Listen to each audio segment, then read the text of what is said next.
Hello friends, माझं नाव अभिजित कुरकुटे। माझ्या आजच्या व्हिडिओचा विषय आहे फुली अनअटेंडेड पेन ड्राईव्ह कसा तयार करावा। आपण एका मोठ्या कंपनीमध्ये काम करतो आणि आपलं डेली काम आहे कुठल्या ना कुठल्या पीसीला फॉर्मॅट करणं लागणं। आपण नेहमी बुटेबल पेन ड्राईव्हचा वापर करून विंडोज इन्स्टॉलेशन करतो।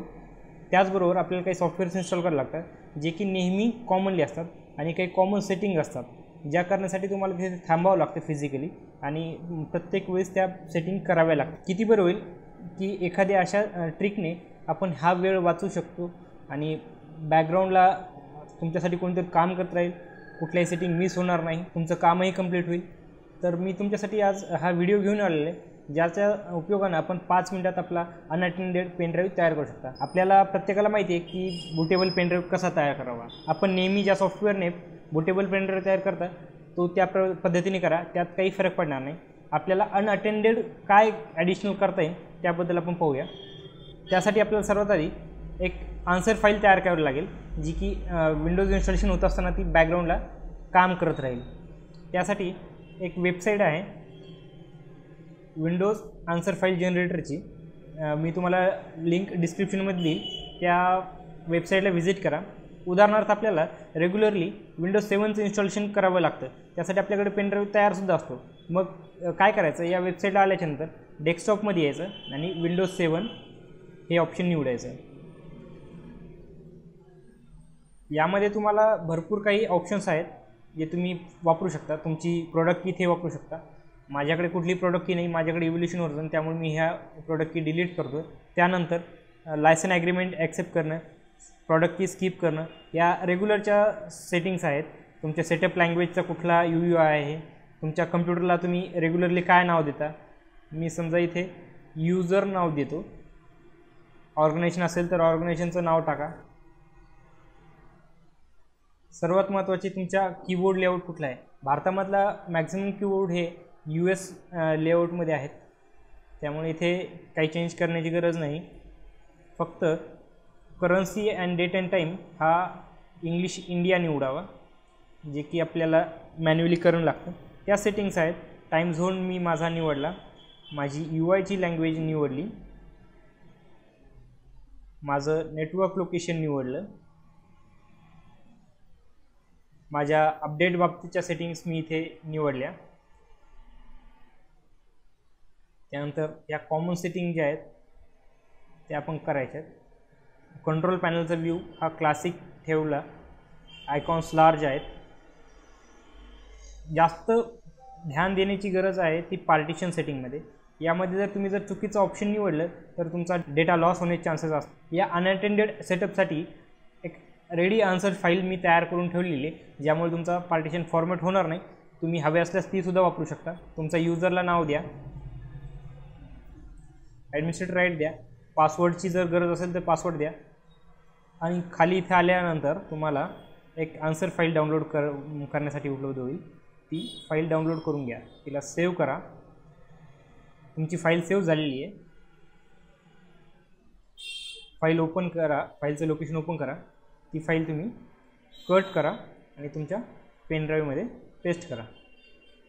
झालं, यामुळे तुम्हाला सेटिंगसाठी द्यावा लागणारा वेळ कमी होईल। इथपर्यंत झालं पेन ड्राईव्ह अनअटेंडेड करण्यासाठी। यानंतर आपण पाहूया जे रेग्युलर प्रोग्राम आहेत ते आपण कसे अनअटेंडेडप्रमाणे इन्स्टॉल करू शकतो। त्यासाठी आपल्याला एक दुसऱ्या वेबसाईटला व्हिजिट करायची, तिचं नाव आहे विंडोज पोस्ट इन्स्टॉलर विझार्ड। त्याची लिंकसुद्धा मी तुम्हाला डिस्क्रिप्शनमध्ये देईल। सर्वात आधी डाउनलोडमध्ये या।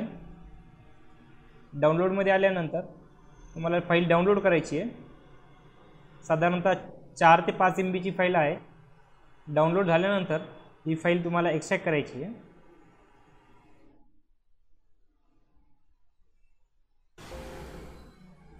एक्स्ट्रॅक्ट झाल्यानंतर तुम्हाला या फाईलला रिनेम करायचं आहे, या फोल्डरला रिनेम करायचं आहे। त्याचं नाव नवीन फक्त WIP एवढंच ठेवायचं आहे। यानंतर हे फोल्डर कॉपी करून पेन ड्राईव्हच्या रूट फोल्डरमध्ये पेस्ट करायचं आहे।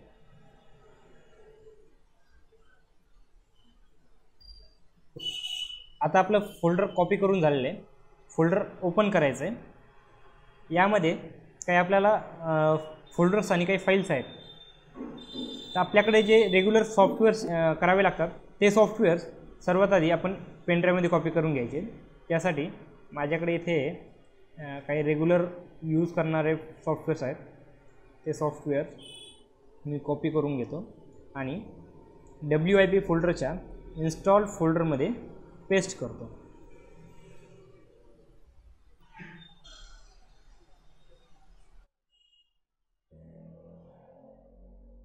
ओके, आता माझे सर्व सॉफ्टवेअर्स कॉपी करून झालेले जे की मला कॉमनली इन्स्टॉल करावे लागतात. यानंतर मला पेन ड्राईव्ह फुली अनअटेंडेड करण्यासाठी प्रोसेस चालू करायची आहे. त्यासाठी मला वापस WIP फोल्डरमध्ये यावे लागेल आणि WIP.exe ही युटिलिटी रन करावी लागेल.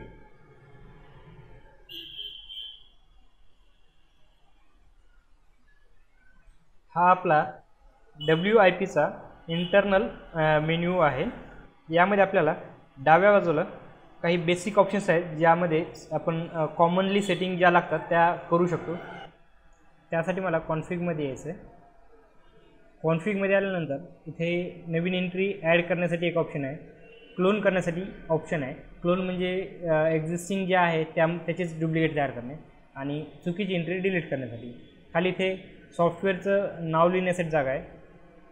त्यानंतर कॉन्फिगरेशन आहे, कमेंट्स आहेत, डिस्क्रिप्शन आहे आणि टूल टिप्स आहेत.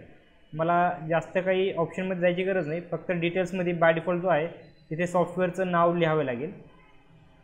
त्यासाठी सगळ्यात आधी एक एंट्री टाकावी लागेल. एंट्री टाकल्यानंतर सॉफ्टवेअरचं नाव लिहायचं आहे जे की माझं मायक्रोसॉफ्ट सिक्युरिटी इसेन्शियल हे सॉफ्टवेअर आहे. माझ्या पेनड्राईव्हमध्ये तुम्ही चेक करू शकता. हे मायक्रोसॉफ्ट सिक्युरिटी इसेन्शियलचं सेटअप आहे. यानंतर नाव टाकल्यानंतर फक्त टॅब बटन दाबायचं आहे. त्याचा युनिक ID ॲटोमॅटिकली अपडेट होतो. त्यानंतर कमेंटमध्ये यायचं आहे. कमेंटमध्ये आल्यानंतर आपल्याला त्या सॉफ्टवेअरचा पाथ द्यावा लागेल. त्यासाठी इथे कंट्रोल्स नावाचं ऑप्शन आहे, इथे ॲड करायचं आहे. ॲड केल्यानंतर त्याचा पाथ द्यायचा आहे. पाथ माझा WIP इन्स्टॉलमध्ये आहे. हे सॉफ्टवेअर निवडलं. यानंतर सॉफ्टवेअर इन्स्टॉलेशनला सुरू होईल, पण हे अनअटेंडेड नसेल. त्यासाठी त्याचा अनअटेंडेड स्विच द्यावं लागेल. अनअटेंडेड स्विच हे तुम्हाला शोधण्यासाठी एक युटिलिटी लागेल. त्या युटिलिटीचं नाव आहे युनिव्हर्सल सायलेंट स्विच फाइंडर. याची वेबसाईट मी तुम्हाला डिस्क्रिप्शनमध्ये देतो किंवा सॉफ्टमीडियामधून तुम्ही डायरेक्टली डाउनलोड करू शकता.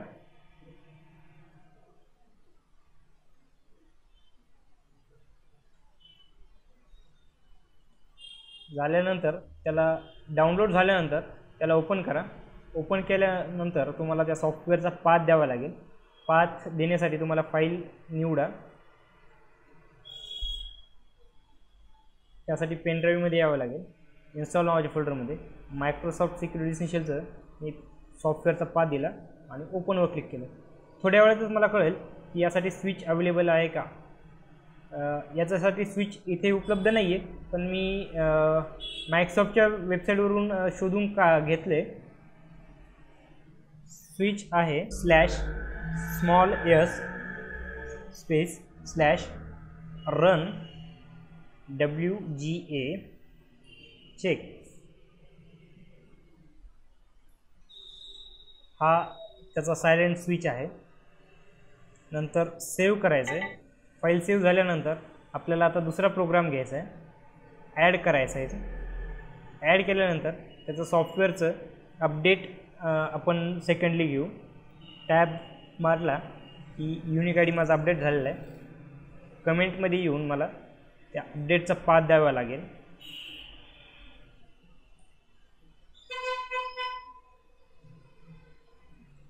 हे अपडेट बेसिकली बाय डिफॉल्ट अनअटेंडेडच आहे, त्यामुळे याला कुठलाही स्विच द्यायची गरज नाही. याला डायरेक्टली सेव्ह करू. यानंतर माझं सॉफ्टवेअर आहे.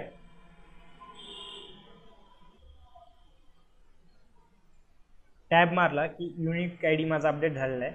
कमेंटमध्ये यायचं आहे. कमेंटमध्ये आल्यानंतर कंट्रोल ॲड करायचं आहे. सॉफ्टवेअरचा पाथ द्यायचा आहे. सी क्लिनरचं सेटअपचा पाथ दिला. आता याचं सायलेंट स्विच मला माहिती नाही, ते मी या युटिलिटीद्वारे कसं शोधू शकतो ते पाहूया. त्यासाठी फाईल ब्राउज करा, सायलेंट सॉफ्टवेअर निवडा आणि ओपन करा. हा मला त्याचा सायलेंट स्विच मिळालेला आहे. /S यानंतर मी एक स्पेस देऊन /S हा सायलेंट स्विच टाकलेला आहे. सेव्ह. याप्रमाणे मला दुसरे सॉफ्टवेअर टाकायचे आहेत. ॲडोबे रीडर घेतो, कमेंटमध्ये येतो, कमेंटमध्ये कंट्रोलमध्ये क्लिक केलं, पाथ दिला, याचं सायलेंट स्विच शोधावं लागेल. ॲक्रोबॅटसाठी सुद्धा या युटिलिटीचा वापर करून सायलेंट स्विच मिळत नाही आहे. पण दुसऱ्या पद्धतीने पाहू. गुगल सर्च करू शकतो आपण. मला इथे काही रिझल्ट मिळालेले आहेत. हा ॲडोबे रीडरचा फोरम आहे. ओके, हा मला माझा सायलेंट पाथ मिळालेला आहे. .exe नंतर एक स्पेस आहे आणि तिथून पुढे हा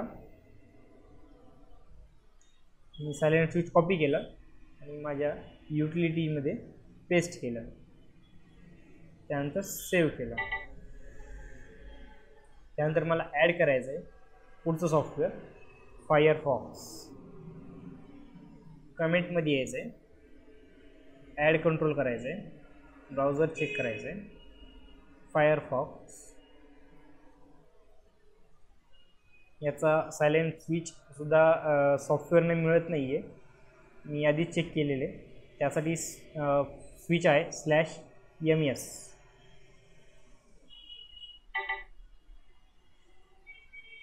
त्यानंतर मला WinRAR घ्यायचं आहे. कमेंटमध्ये त्याचा पाथ द्यायचा आहे.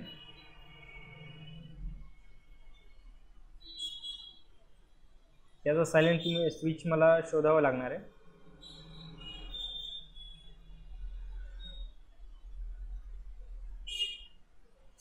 .s हा त्याचा सायलेंट स्विच आहे. सेव्ह केलं. त्यानंतर मला लागणार आहे ॲडोबे फ्लॅश प्लेअर. त्याचा युनिक ID अपडेट केला, कमेंटमध्ये आलो, कंट्रोल ॲड केले, त्याचा पाथ दिला. यासाठी मला सायलेंट स्विच शोधायचं आहे. नाही मिळत आहे. त्यासाठी सायलेंट स्विच मी आधीच शोधून ठेवलेलं आहे. सायलेंट स्विच आहे मायनस आणि इन्स्टॉल.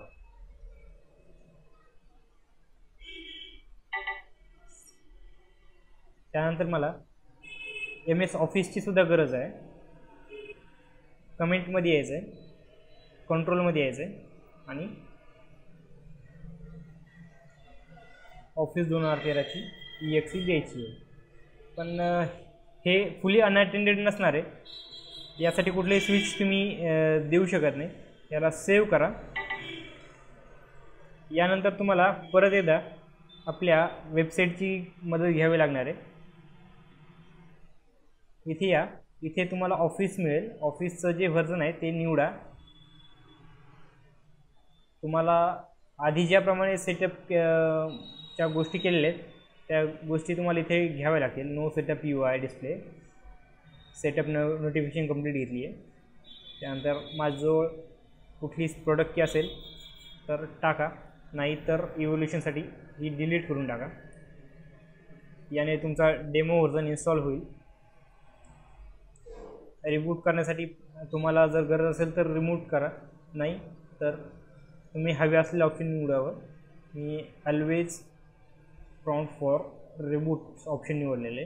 त्यानंतर मला जे कंटेंट इन्स्टॉल करायचे त्यासाठी यस करेल, बाकीची नो करेल. मला इन्फो पाथची गरज नाही आहे, लिंकची गरज नाही आहे, OneNoteचीही गरज नाही आहे, त्याचप्रमाणे पब्लिशरची गरज नाही आहे, स्काय ड्राईव्हची गरज नाही आहे, व्हिजिओचीही गरज नाही आहे. माझ्या सेटिंग्स पूर्ण झाल्या. आउटपुट फाईल मला डाउनलोड करायची. डाउनलोड करताना तिला सेव्ह करा. सेव्ह केल्यानंतर ती फाईल कॉपी करा आणि आपल्या पेनड्राईव्हच्या WIPमध्ये इन्स्टॉलमध्ये Office 2013च्या रूट फोल्डरला पेस्ट करून द्या. इथे माझी मी फाईल पेस्ट केलेली आहे. आता माझा हा पेनड्राईव्ह जवळपास रेडी आहे. या सॉफ्टवेअरमधल्या ज्या एक इथे ब्लँक एंट्री दिसते आहे, ही एंट्री नको आहे, त्यासाठी मी इथे डिलीट करू शकतो. डिलीट. मला हवे असलेल्या सर्व एंट्रीज इथे आल्यानंतर मी एक्झिट करतो.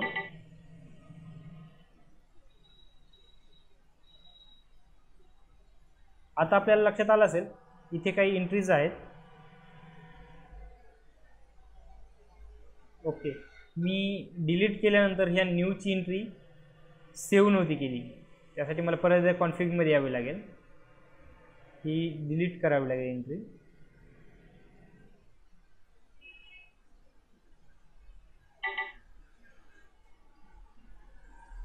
आणि सेव्ह करावं लागेल आणि एक्झिट. आता माझ्यासमोर मला हव्या असलेल्याच एंट्रीज इथे उपलब्ध आहेत. हा झाला एक सायलेंट इन्स्टॉलरचा एक भाग. यानंतर आपल्याला अजूनही काही सेटिंग्स करावे लागतील. आपण ह्या ज्या सेटिंग्स केल्या यामुळे आपला पेन ड्राईव्ह बुटेबल झाला आहे, सायलेंट इन्स्टॉलरसुद्धा रेडी आलेले आहे. पण ज्यावेळेस तुमचं सिस्टीम फॉर्मॅट होऊन रिबूट होईल त्यानंतर हे सेटअप ॲटोमॅटिकली स्टार्ट होणार नाही. त्यासाठी एक छोटीशी फाईल आहे, ती फाईल तुम्हाला यामध्ये इन्सर्ट करावी लागेल. विंडोज पोस्ट इन्स्टॉलरच्या वेबसाईटला यायचं आहे. यामध्ये हेल्पमध्ये यायचं आहे. या हेल्पमध्ये तुम्हाला ह्या सॉफ्टवेअरचं कॉन्फिगरेशन कसं करावं याबद्दल डिटेल माहिती आहे. जर आपण विंडोज 2000 किंवा XP किंवा 2003 वापरत असाल तर हे OEM फोल्डर इथून डाउनलोड करायचं आहे. किंवा तुम्ही जर विंडोज 7 वापरत असाल तर हे सोर्सेस फोल्डर आपल्याला डाउनलोड करायचं आहे. फाईलवरती क्लिक करा, याला सेव्ह करा. सेव्ह झालेलं आहे, याला ओपन करू आपण आणि यामधल्या सोर्सेस फोल्डर ओपन करू. यामध्ये $OEM हे फोल्डर आपल्याला कॉपी करायचं आहे आणि आपल्या पेनड्राईव्हच्या सोर्सेस फोल्डरमध्ये पेस्ट करायचं आहे.